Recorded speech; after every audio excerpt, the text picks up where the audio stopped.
ആധുനിക സോക്കറിന്റെ ആലയിൽ കാഴ്ചയെടുത്ത കാൽപന്ത് കളിയുടെ ആയുധ കളരിയുമായി എതിരാളികൾക്ക് മുന്നിൽ പ്രതിരോധത്തിന്റെ പടച്ചട്ടയണിഞ്ഞു വരുന്ന വിംഗ് ബാക്ക് വാഹിദ്. പാലക്കാട്, മലപ്പുറം ജില്ലകളിലെ സെവൻസ് ഫുട്ബോൾ പ്രേമികൾക്ക് സുപരിചിതമാണ് ഈ അനൗൺസ്മെന്റ് ശബ്ദം.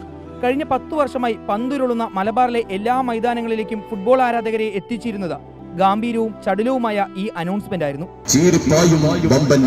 വിമാനം പോലെ പന്തുകൊണ്ട് അമ്പെയ്ത്ത് നടക്കുന്ന താരപ്പടയണിയുമായി വിന്നേഴ്സ് കിരീടം മാറോടണച്ച് മുത്തം വയ്ക്കാൻ കച്ച കെട്ടിയെത്തുന്ന ഫൈറ്റർ ബോയ്സ് വട്ടംകുളവും താരനിമിടമാകുന്ന എടപ്പയിൽ ഫ്ലോറിംഗ്സ് കൊപ്പം ആൻഡ് കോട്ടകൾ സ്പോൺസർ ചെയ്യുന്ന മൈത്രി ബ്രിട്ടീഷ് മാർക്കറ്റ് തെക്കുമലയും തമ്മിൽ ആവേശം പല കടലാവാൻ പോകുന്ന കലാശപ്പെട്ട ഫൈനൽ പോരാട്ടത്തിൽ പാലക്കാട് പട്ടാമ്പിക്കടുത്ത് വിളയൂരെന്ന ഗ്രാമത്തിലെ ആലങ്ങാട്ടുകുഴി ഹനീഫയുടെ മകൻ അയ്യൂബ് എടപ്പലമാണ് ഈ അനൗൺസ്മെന്റ് ശബ്ദത്തിന്റെ ഉടമ.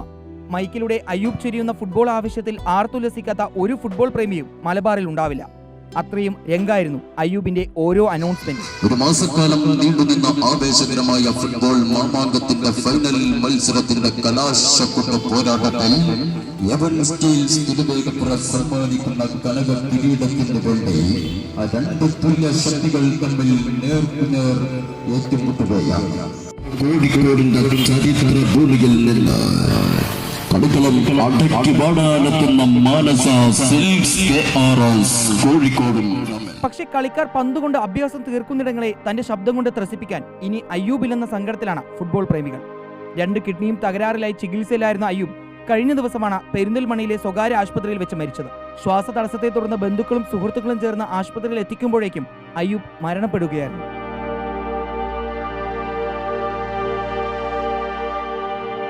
ആധുനിക സോക്കറിന്റെ ആലയിൽ കാഴ്ചയെടുത്ത കാൽപന്ത് കളിയുടെ ആയുധ കളരിയുമായി താരപ്പടയണിയുമായി വിന്നേഴ്സ് കിരീടം മാറോടണച്ച് മുത്തം വയ്ക്കാൻ. ഫുട്ബോൾ രംഗത്തെ മാത്രമല്ല, തെരഞ്ഞെടുപ്പ് കാലത്തും അയ്യൂബിന്റെ അനൗൺസ്മെന്റുകൾക്ക് നാട്ടിൽ ആരാധകർ ഏറെയായിരുന്നു. വാക്കുകൾ മുറിയാതെയും ആവേശം ചോരാതെയും ശബ്ദം കൊണ്ട് വിസ്മയം തീർക്കുന്ന അയ്യൂബിന്റെ വിയോഗത്തിൽ വിങ്ങിപ്പൊട്ടുകയാണ് മലബാറിലെ സെവൻസ് ഫുട്ബോൾ ലോകം.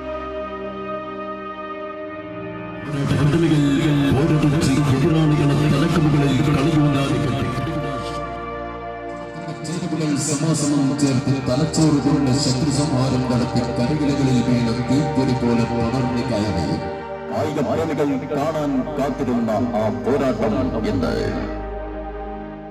റിപ്പോർട്ടർ പാലക്കാട്.